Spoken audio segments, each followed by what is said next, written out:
Vice President Sara Duterte appears resigned to her fate in the event she is impeached. If I get impeached, then that is my end.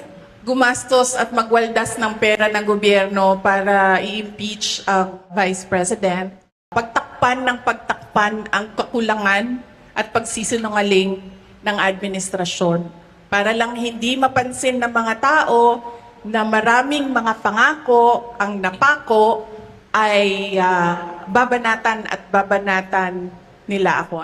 She also claims House Speaker Martin Romualdez wants to become vice president.